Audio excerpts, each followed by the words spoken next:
Seseorang menjadi raja bukan karena kompetensi atau kemampuan, tapi karena keturunan. Hal itu jadi seperti undian buat rakyat yang dipimpinnya. Kalau dapat raja yang kebetulan baik, rakyat tentu senang. Tapi kalau dapat raja yang buruk, rakyat yang kena akibatnya. Susahnya, tidak semua raja dapat memimpin dengan baik. Sebagian mereka justru sangat buruk, bahkan edan atau tidak waras. Seperti raja-raja dan kaisar berikut ini. Caligula, Kaisar Romawi. Dalam hal kegilaan, mau tidak mau kita harus menyebut Caligula, Kaisar Romawi yang kegilaannya sudah jadi legenda. Nama asli Caligula adalah Gaius Julius Caesar Augustus Germanicus. Dia menjadi kaisar yang memerintah Romawi pada tahun 37 hingga 41 Masehi, dan lebih dikenal dengan nama kecilnya, yaitu Caligula. Caligula naik tahta pada usia 25 tahun, menggantikan Tiberius Julius Caesar Augustus, yang tewas dibunuh Komandan Militer Naevius Sutorius Macro. Namun ada versi lain yang menyebutkan bahwa Tiberius sebenarnya tewas setelah dicekik Caligula. Semula, masyarakat Romawi menyambut naiknya Caligula dengan sukacita.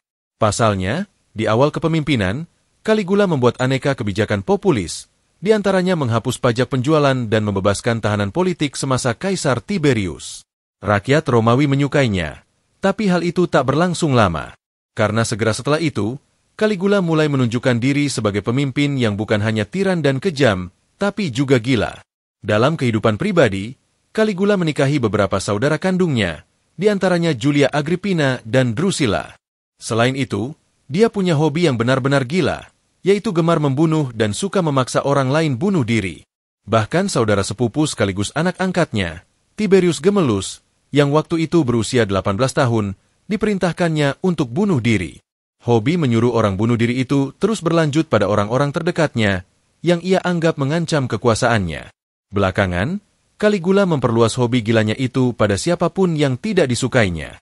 Rakyat Romawi waktu itu bisa saja terpaksa bunuh diri akibat disuruh kaisar mereka. Caligula memiliki tubuh yang banyak ditumbuhi bulu, dan hal itu menjadikannya sensitif kalau mendengar orang menyebut hewan, khususnya kambing. Siapapun yang ketahuan menyebut kambing di dekat Caligula, orang itu akan dihukum mati karena Caligula merasa tersindir. Suatu waktu dia pernah mengetes sejumlah pejabat Romawi, apakah mereka ingat tanggal lahirnya. Ketika mereka ketahuan tidak ingat tanggal lahir Caligula, semua pejabat itu dipecat.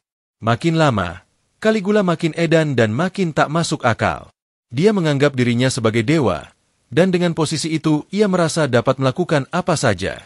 Salah satu keputusannya yang gila adalah mengangkat kuda kesayangannya sebagai pejabat tinggi atau konsul. Pengangkatan itu dilakukan secara meriah dengan pesta besar yang dihadiri para pejabat tinggi yang sebenarnya tidak senang. Selama masa pemerintahannya yang singkat, Caligula mengisinya dengan pembunuhan, pesta pora, pemborosan anggaran, dan penyimpangan seks. Salah satu kalimat terkenal Caligula adalah, "Saya memiliki hak untuk melakukan apapun kepada siapapun." Suatu kali, saat menghadiri pernikahan sahabatnya, Caligula menggantikan pengantin pria, dan ia bercinta dengan si pengantin wanita. Benar-benar gila. Henry VI, Raja Inggris. Henry VI adalah raja kerajaan Inggris yang memerintah dari tahun 1421 sampai 1471. Dia dianggap memiliki gangguan mental, yang membuatnya tidak responsif terhadap lingkungannya, dan hal itu berlangsung cukup lama. Penyebab pasti gangguan mental itu tidak diketahui, tapi beberapa spekulasi mengarah pada kemungkinan pewarisan penyakit mental dari kakeknya, Charles VI dari Prancis, atau kondisi fisik yang memburuk. Henry VI mulai mengalami gangguan mental setelah mendengar kekalahan Inggris di Bordeaux pada tahun 1453. Ia mengalami kondisi itu selama lebih dari setahun, hingga tidak mampu menjalankan pemerintahan, bahkan tidak menyadari kelahiran putranya, Edward. Gangguan mental itu digambarkan sebagai keadaan lemah yang membuatnya kehilangan akal sehat dan kemampuan berpikir rasional. Gangguan mental yang dialami Henry VI diam-diam memicu perebutan kekuasaan antara Wangsa Lancaster dan Wangsa York, yang belakangan dikenal sebagai Perang Mawar. Setelah kehilangan wilayah dan kekacauan akibat Perang Mawar, Henry VI makin tersudut. Semakin luas anggapan bahwa dia tidak mampu memimpin.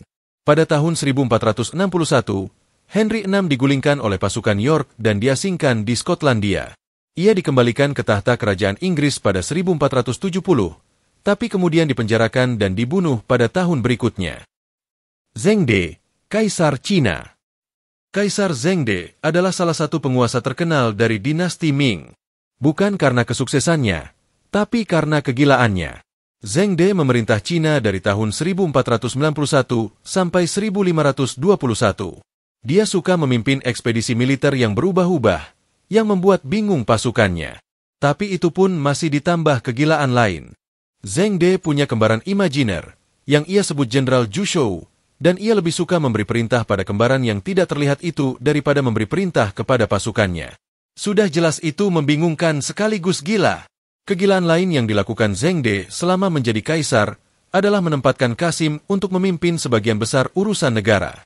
Itu benar-benar kacau, karena Qasim hanya mengurusi rumah tangga istana dan tidak ikut campur urusan negara. Tapi Zhengde mengangkat seorang Qasim, bernama Liu Jin, untuk menjadi pejabat tinggi negara. Selama masa pemerintahan Zhengde, sistem kerajaan benar-benar kacau, karena pejabat dan pelayan ditukar posisi seenaknya oleh Zhengde. Korupsi merajalela, kantor-kantor publik diperjualbelikan, sementara pajak yang berlebihan dibebankan kepada rakyat. Karena kondisi itu, pemberontakan sering terjadi, dan banyak orang memilih menjadi bandit. Akhirnya, pada tahun 1510, Kaisar Zhengde mulai menyadari kesalahannya. Kesadaran itu bermula dari kecurigaannya terkait praktik korupsi, dan belakangan mendapati Liu Jin, Qasim yang diangkatnya jadi pejabat tinggi negara, menumpuk emas, perak, dan permata langka di rumahnya. Zhengde lalu memerintahkan hukuman mati pada Liu Jin dengan cara dipotong-potong tubuhnya selama 3 hari. Tapi Liu Jin keburu mati pada hari kedua. Semua kegilaan yang dilakukan Zhengde bukan tanpa kritik. Ada banyak pejabat yang waktu itu mengkritik perilakunya yang menyimpang. Tapi Zhengde menghukum para pengkritiknya dengan menyiksa mereka, membunuh, atau menurunkan pangkatnya. Belakangan, Zhengde tewas saat berada di kapal pesiarnya, dan kapal mewah itu terbalik hingga Zhengde tenggelam. Tahtanya digantikan oleh sepupunya, Zhu Houchong, yang memerintah sebagai Kaisar Jiajing. Ivan IV, Raja Prusia. Ivan IV adalah raja kerajaan Prusia yang memerintah dari tahun 1533 sampai 1584. Periode pemerintahannya ditandai kekejaman, paranoia, dan tindakan represif yang ekstrim. Beberapa tindakan yang terkenal termasuk pembunuhan putranya sendiri, pembentukan pasukan rahasia Oprichnina, dan pembantaian massal di Novgorod. Pada tahun 1581, Ivan membunuh putranya sendiri, Ivan Ivanovich, dalam sebuah pertengkaran yang dipicu oleh amarah dan kecurigaan. Ivan juga memukuli menantu perempuannya yang sedang hamil hingga keguguran. Di luar urusan keluarga, Ivan membentuk pasukan elit bernama Oprichnina yang memiliki hak untuk melakukan kekerasan dan teror terhadap siapapun yang dianggap musuh negara. Pada tahun 1570, Ivan memerintahkan pembantaian massal di kota Novgorod yang menewaskan ribuan orang. Selama masa pemerintahannya, Ivan sering digambarkan sebagai sosok yang paranoid, curiga terhadap orang-orang di sekitarnya, dan mudah marah. Hal itu seringkali mengarah pada tindakan kekerasan yang brutal. Yang lebih parah, Ivan menggunakan agama untuk membenarkan tindakan kejamnya. Ia penganut Kristen Ortodoks yang taat, dan mengklaim dirinya wakil Tuhan di bumi yang memiliki hak untuk menghukum siapapun. Hasilnya, ia gemar melakukan penyiksaan dan eksekusi sadis pada siapapun yang diinginkannya. Nebukadnezar II, Raja Babilonia. Nebukadnezar II adalah raja kerajaan Babilonia dari tahun 604 sampai 562 sebelum Masehi. Ia terkenal karena membangun Babilonia menjadi kerajaan yang megah, serta menaklukkan banyak bangsa. Akibat keberhasilan itu, Nebukadnezar jadi sombong. Ia menganggap semua kesuksesannya hasil kekuatannya sendiri. Konon, akibat kesombongan itu, Tuhan murka dan menghukum Nebukadnezar dengan membuatnya jadi gila. Sejak itu, Nebukadnezar kehilangan akal sehat, dan ia menjalani kehidupan seperti hewan.